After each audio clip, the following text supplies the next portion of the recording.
নজর রাখবো পরবর্তী সংবাদে। খোয়াই চেব্রিস্থিত দিব্যোদয় কৃষি বিজ্ঞান কেন্দ্রের কনফারেন্স হলে একদিনের কর্মশালা অনুষ্ঠিত হয়েছে এবং এই কর্মশালাকে কেন্দ্র করে যেমনটা লক্ষ্য করা যাচ্ছে, ত্রিপুরা রাজ্যের সরকারি বা আধা সরকারি অফিসে কর্মরত কর্মচারী বা জনগণ দ্বারা নির্বাচিত প্রতিনিধি যারা দুর্নীতি এবং অপশাসনের সাথে জড়িত তাদের বিরুদ্ধে অনুসন্ধান ও তদন্তকারী প্রতিষ্ঠান হিসেবে লোকায়ুক্তের ভূমিকা বিষয়ক একদিনের কর্মশালা অনুষ্ঠিত হয়েছে। প্রদীপ জ্বালিয়ে অনুষ্ঠানের সূচনা করেন লোকায়ুক্ত কল্যাণ নারায়ণ ভট্টাচার্য। তাছাড়া রাজ্য পঞ্চায়েত দপ্তরের ডেপুটি ডাইরেক্টর অসিত কুমার দাস, খোয়াই জেলা পরিষদের সভাধিপতি জয়দেব দেববর্মা, দিব্যোদয় কৃষি বিজ্ঞান কেন্দ্রের বরিষ্ঠ বিজ্ঞানী ডক্টর মনোজ সিং সাচান সহ অন্যান্যরা উপস্থিত ছিলেন। উক্ত এই কর্মশালায় দিব্যোদয় কৃষি বিজ্ঞান কেন্দ্রের অধীন কৃষকরা এবং সাধারণ জনগণ উপস্থিত ছিলেন। তবে গোটা বিষয়কে কেন্দ্র করে কি উঠে আসছে শুনবো। এই লোকায়ুক্ত লোকায়ুক্ত ইনস্টিটিউশন নামক লোকায়ুক্ত এবং যিনি নিযুক্ত হবেন তিনিও লোকায়ুক্ত, তাকেও লোকায়ুক্তই বলা হয়। এখানে চেয়ারম্যানটা বলা হয় লোকায়ুক্তই বলা হয়।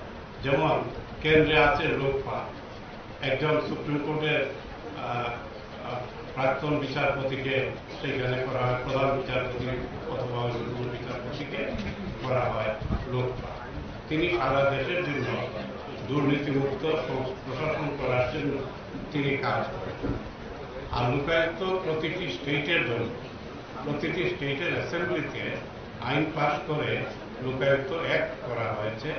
এই আইন মারফতে স্টেটের লোকায়ুক্তরা নিজেদের স্টেটের মধ্যে স্টেটটাকে দুর্নীতিমুক্ত করার জন্য সেটা আমাদের মাননীয় প্রধানমন্ত্রীজি, মাননীয় মুখ্যমন্ত্রীজি তারা চান দুর্নীতি প্রশাসন দুর্নীতিমুক্ত হোক, সেই জন্যই তারা লোকায়ুক্ত নিযুক্ত করেছে। এখন আপনারা কি সুবিধা পাবেন?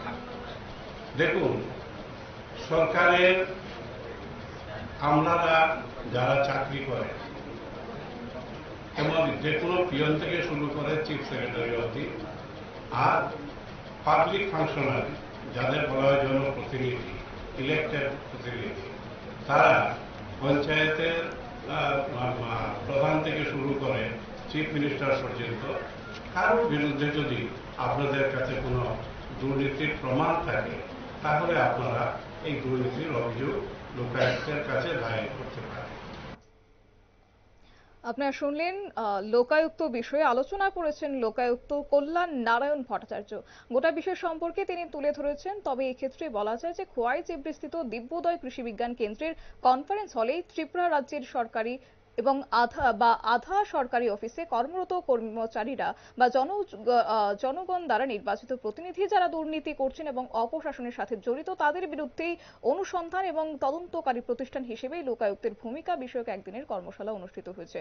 এক্ষেত্রে প্রদীপ প্রজ্বলন করে অনুষ্ঠানের সূচনা করেছেন লোকায়ুক্ত কল্যাণ নারায়ণ ভট্টাচার্য এবং তাছাড়া রাজ্য পঞ্চায়েত দপ্তরের ডেপুটি ডাইরেক্টর অসিত দাস, খোয়াই জেলা পরিষদের সভাধিপতি জয়দেব দেববর্মা, দিব্যোদয় কৃষি বিজ্ঞান কেন্দ্রের বরিষ্ঠ বিজ্ঞানী মনোজ সিং সাচান সহ অন্যান্যরা উপস্থিত ছিলেন এবং পাশাপাশি কৃষক সাধারণের উপস্থিতিও ছিল লক্ষণীয়। নিয়ে নিচ্ছে ছোট্ট একটি বিজ্ঞাপন বিরতির সঙ্গে থাকুন।